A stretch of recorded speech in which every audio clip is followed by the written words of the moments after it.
ईश्वर जो करता है अच्छा करता है। हिंदी कहानी। बीरबल एक ईमानदार तथा धर्म प्रिय व्यक्ति था। वह प्रतिदिन ईश्वर की आराधना बिना नागा किया करता था। इससे उसे नैतिक व मानसिक बल प्राप्त होता था। वह अक्सर कहा करता था कि ईश्वर जो भी करता है मनुष्य के भले के लिए करता है। कभी कभी हमें ऐसा लगता है कि ईश्वर हम पर कृपा दृष्टि नहीं रखता, लेकिन ऐसा नहीं होता है।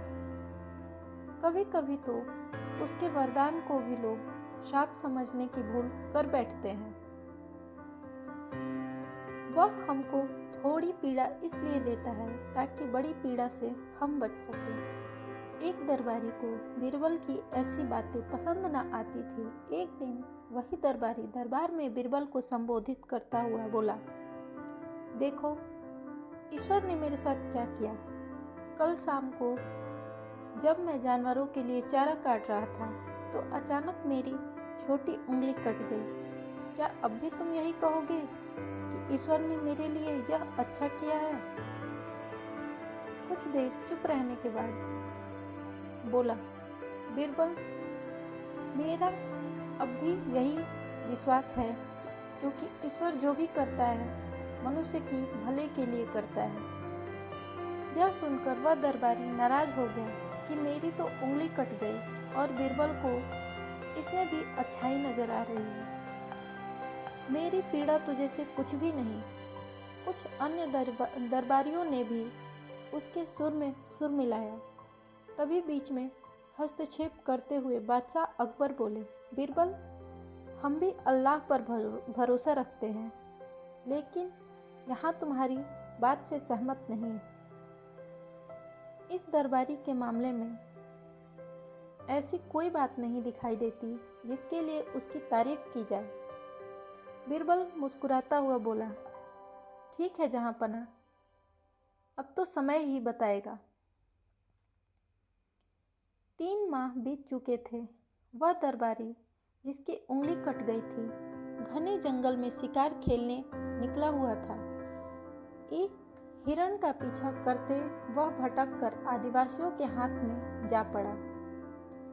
वे आदिवासी अपने देवता को प्रसन्न करने के लिए मानव बलि में विश्वास रखते थे, अतः वे उस दरबारी को पकड़कर मंदिर में ले गए बलि चढ़ाने के लिए।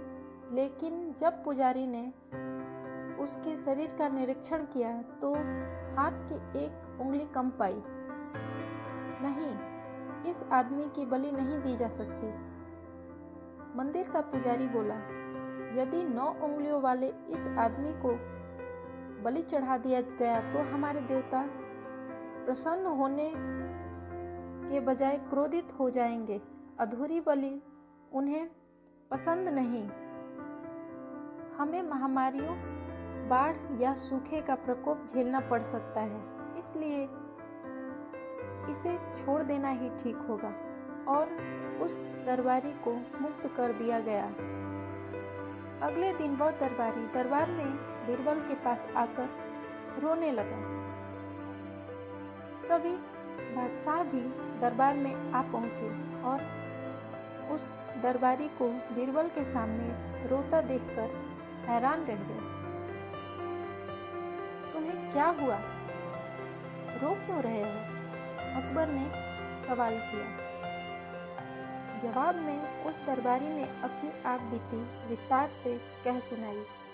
वह बोला, अब मुझे विश्वास हो गया कि ईश्वर जो भी करता है मनुष्य के भले के लिए ही करता है।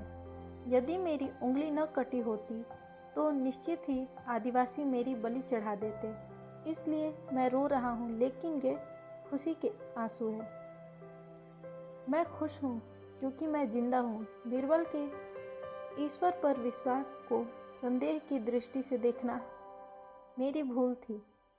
अकबर ने मंद मंद मुस्कुराते हुए दरबारियों की ओर देखा जो सिर झुकाए चुपचाप खड़े थे। अकबर को गर्व महसूस हो रहा था कि बीरबल जैसा बुद्धिमान उसके दरबारियों में से एक है।